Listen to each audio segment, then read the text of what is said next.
Puis quand on parle de Fischer Tiger, moi ça me fait rire, Fischer Tiger, au bout d'un moment les mecs, de 1, vous avez vu comment il a fini Tiger, et de 2, c'est pas comparable, les enjeux ne sont pas les mêmes. Fischer Tiger, il meurt là-bas, y a pas de, ça n'a pas changé grand-chose. Dragon, il meurt là-bas. Mais la révolution, on fait comment? Et des millions de vies, si ce n'est des dizaines, voire des centaines de millions de vies, voilà, gâchées parce qu'il voilà, il serait parti récupérer Ginny, c'est pas possible. Hein. On peut pas. Donc voilà pour le cas de Dragon, je pense qu'il faut quand même respecter le bonhomme, hein, les actions sont, voilà, c'est plus que louable, hein, c'est un vrai monsieur, il faut le respecter. Et du coup, on va passer à Moria. Bah du coup, Neil, qu'as-tu à dire là-dessus? En fait, c'est justement sa présentation par rapport aux autres Shichibukai dans ce chapitre. Déjà, moi, vous savez que c'est l'un des Shichibukai que je préfère. Mais là, je le trouve particulièrement effrayant, en fait. Et on dirait une case de présentation. Comme si on l'avait jamais vu, en fait. Si, c'est vrai. Vrai. Le visage, il est noir, c'est vrai, t'as raison. Exactement. Ça fait réellement antagoniste. Il est en train de dormir, là. Il est allongé tranquillement, il rigole. C'est vrai. Comme d'habitude, en fait. Il est toujours en train de... Mais ouais, non, je trouve cette case magnifique. Après, moi, c'est souvent sur des détails que je m'attarde, hein, mais je trouve cette case magnifique et je sais pas, elle révèle son côté effrayant, en fait. Ce que j'avais ressenti à l'époque sur Thriller Bark, quand tout l'équipage a dû se mettre contre lui, quoi. Ouais, et je sais pas, là... Mais il faut pas oublier que Moria, c'est vrai que Moria, c'est pas n'importe qui non plus, hein. À l'époque, il a un petit passif avec Kaido. Carrément, il est parti, carrément, il a récupéré Ryuma et le trésor de Wa, donc je suis, il a quand même fait certaines actions, ou pour Absalom, il est parti, voilà, encore un exemple typique, c'est comme pour Tiger, lui il part, entre guillemets, chez Barbe Noire, s'il meurt là-bas, bon, il meurt là-bas, c'est pas un dragon où le mec, bon voilà, c'est la révolution et tout, ou c'est pas comme un Barbe Blanche qui a plusieurs enfants, donc c'est pas la même chose, les enjeux ne sont pas les mêmes, mais c'est vrai que Moria, malheureusement sous-estimé, parce que bon, parce qu'il a perdu contre un Luffy pré-ellipse, mais quand tu regardes déjà les conditions de la défaite, déjà le truc qui tombe sur son ventre à la fin, et puis le mec il a été trop gourmand, enfin c'est quand même des conditions particulières, si ce n'est exceptionnel, c'est pas non plus Moria, c'est pas un petit, hein. C'est pas un petit. Il a fallu une armée d'ombre dans Luffy, il a fallu un Luffy, Nightmare Luffy pour le vaincre. Hein. Ouais, exact. Et l'Asgard, ça a été sa pire erreur. Le fait de tout absorber, ça a été la pire erreur qu'il aurait pu commettre. Non, Moria, il est fort, Moria. Ouais, moi, c'est pour moi je trouve le personnage le plus injustement traité par la commu de tu sais pourquoi Tu sais pourquoi est-ce qu'il est injustement traité? Parce qu'en fait, il a dit les faits, Moria. Moria, il te parle du nouveau monde. Exact. Un Shichibukai qui te parle. C'est là où il dit monde. tu vas être broyé, je sais pas quoi, non? Et le fil lui dit je suis en caoutchouc. Il dit, parce que le nouveau monde l'a traumatisé. Ouais. Le nouveau monde l'a traumatisé. On l'a vu arriver tout frais, la Wano Kuni, beau gosse, taillé en V, coupe bien, et il est revenu. Ça y est, il essaye de se reconstruire comme il peut à Thriller Bark et tout, mais il reste à Paradise parce que le nouveau monde, les empereurs, c'est méchant, c'est très méchant. Et en plus, je suis même pas sûr que Kaido à ce moment-là, ça soit déjà un empereur en plus. Donc c'est vrai. C'est vrai. C'est vrai. C'est parce que c'est l'exemple même de ce qu'arrive à un Shichibukai s'il veut faire le fou dans le nouveau monde. Et mais il a eu le courage d'aller faire le fou, et il a eu le courage récemment, et moi j'ai beaucoup aimé Moria, et vraiment il a glow up, je le trouvais fort, mais il a glow up en tant que perso, c'est quand il est parti rechercher Absalom sur la ruche tout seul. Il a demandé de l'aide à personne, il est venu solo, et à la ruche direct, et incroyable. Et en plus le pire c'est qu'il a refusé, il a fini au placard, et finalement il a été libéré à cause des événements de la ruche, et avec Perona qui est venu le libérer. Donc en fait, ça montre que c'est un GOAT. Il a dit non à un Yonko, et c'est vrai que ça, c'est, entre guillemets, c'est un truc qui est propre au Shichibukai. Voilà pourquoi Baggy a été élevé au rang d'empereur, parce qu'il aurait soumis deux Shichibukai qui, justement, sont censés ne pas être...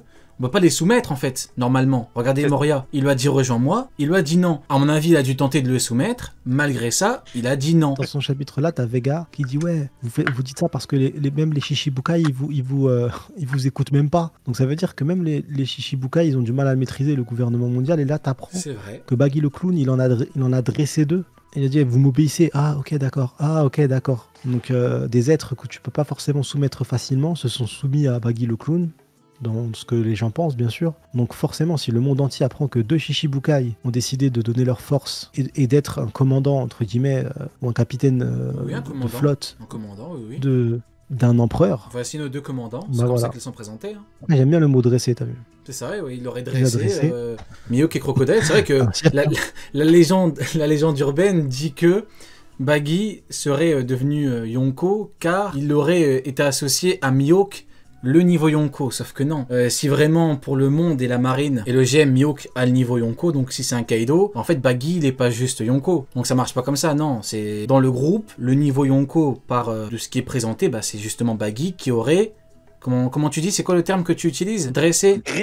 Dressé, c'est bien. Qui aurait dressé les deux. Et on a l'exemple parfait avec Moria, c'est vrai. Hein. C'est vrai que Moria, in fine, c'est un sujet intéressant parce que ça illustre parfaitement ce fait. Hein. Il a dit non à Barbe Noire. Il a dit je préfère aller en prison.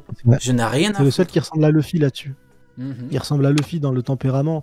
Et je pense que de toute façon, Moria, il le dit. Quand il parle de Luffy, quand il lui dit les ravages du Nouveau Monde, en gros, il dit comme toi, j'étais un rêveur, tu vois. Mais le Nouveau Monde te détruit. En fait, c'est ce qu'ils lui disent tous les deux. Crocodile et Moria, ils ont des discours vis-à-vis de l'assurance de Luffy qui sont vérifiés après. Alors, pour celui de Crocodile, je crois que c'est par Kizaru sur Chabondier, donc avant les 2 ans. Et qui sont vérifiés très bien, celui de Moria, par Luffy déjà quand il s'attaque à Big Mom, qui voit que ça lui fait rien. Et puis dans l'arc d'après, quand il se fait one-shot par Kaido dès le début du truc.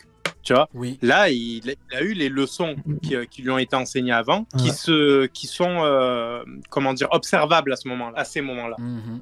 Ouais. Du coup, voilà pour le cas de Moria, hein, qui c'est un bonhomme et c'est quelqu'un de très fort qu'il ne faut surtout pas sous-estimer. Maintenant, reste à voir l'avenir du bonhomme. Mais c'est vrai que pour en revenir rapidement à la puissance du bonhomme, c'est vrai que quand on regarde par rapport à Jinbei, beaucoup peuvent considérer que Jinbei l'a effectivement giflé, mais il faut pas oublier que Moria a dit à Jinbei textuellement: tant que tu resteras en vie, je serai incapable d'utiliser mes zombies. Moria combat avec ses zombies et en fait, Jinbei c'est son contre parfait.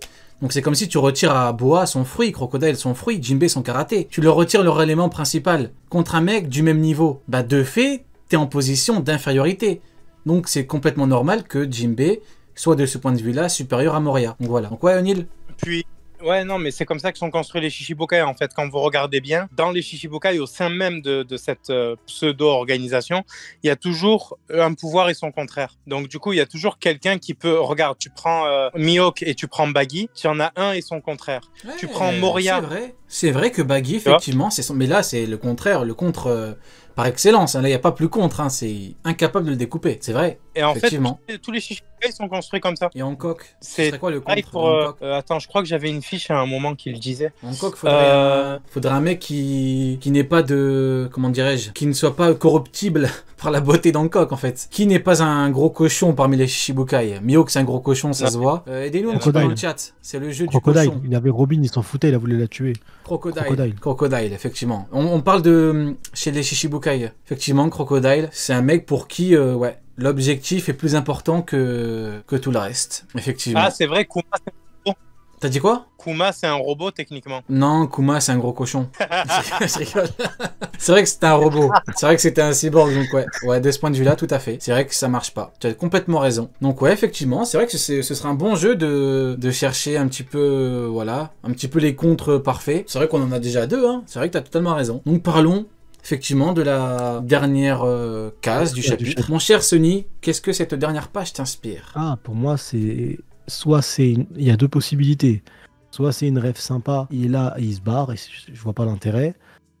Soit il est envoyé par le gouvernement mondial. Le gouvernement mondial a perdu un fruit du démon très important. Ils ont pu remonter l'information comme quoi est-ce que le fruit du démon a été vu, ou en tout cas a été à Fushia pendant un certain temps, et il est envoyé à la recherche de ce fruit du démon là, et il y a moyen qu'il apprenne que c'est Luffy qui l'a attrapé. Peut-être qu'il y a moyen qu'il fasse le lien, parce qu'à Thriller Bark, Dragon parlait du papa de Luffy, de Dragon, en connaissant ce lien père-fils, sans qu'on nous ait donné l'outil du pourquoi, ça veut dire où est-ce qu'il a eu l'information.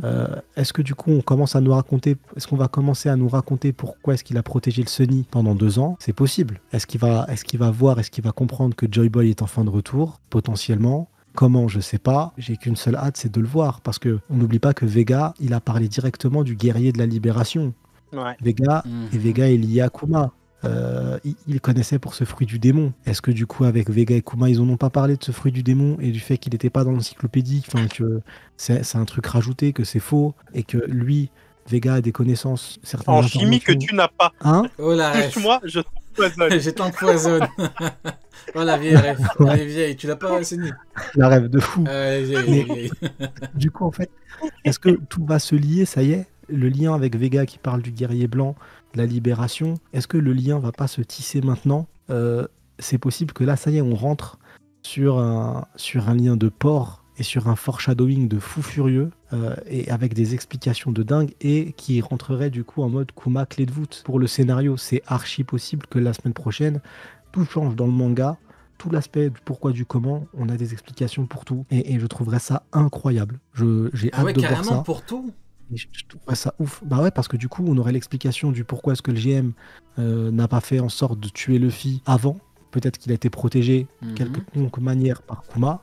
Pourquoi est-ce que Kuma, du coup, a protégé le Sunny pendant 2 ans? En connaissant maintenant l'accord qu'il avait avec le gouvernement, la situation, il a malgré ça protégé le Sunny pendant 2 ans, en sachant que sa fille Bonnie était une pirate, et que du coup tout le monde le savait, et qui le savait lui aussi sûrement, forcément, il doit connaître les avis de recherche quand même en cours, et que il a préféré rester 2 ans là, et c'est le dernier ordre qu'il a demandé. À qui est-ce qu'il a demandé de mettre ce dernier ordre?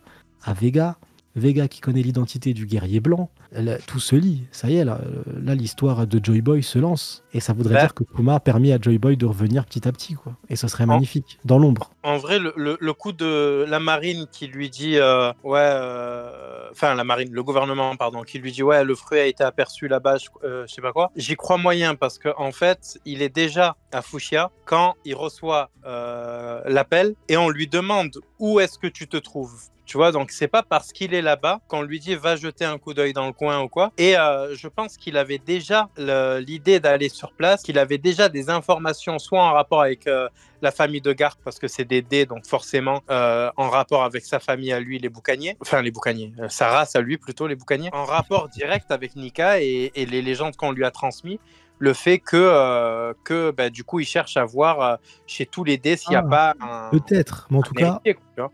entre dés, je sais pas. Mais est-ce que, par exemple, est-ce qu'avec Vega, ils ont déjà parlé du fruit du démon, et que du coup, c'est lui qui recherche? Oui, Mais quand ça il oui, arrive, forcément. Vegapunk, il aurait jamais eu l'info sans ça. Quel Parce que que soit- Nika, c'est quelque chose, à partir du moment où tu en entends parler, tu te fais exécuter. Donc je pense que sans le fait d'avoir la culture des boucaniers à ses côtés pendant 2 ans, je pense que sans ça, il aurait pas eu l'info que Nika existe en fait. Ah, je pense que ça, par contre, il aurait pu l'avoir avec les documents qui ont été sauvés, et les informations qu'il avait. Les documents parlent du nom du royaume oublié.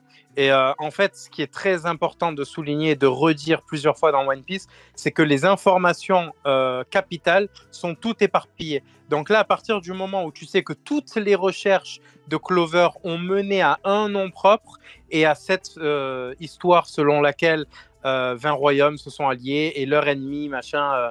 Enfin, tout ça, là, tout ce qui nous est dit pendant le flashback de Robin, c'est une seule et même information. Donc, tout ce que Vegapunk sait par rapport à cette information, c'est exactement ce que Clover savait.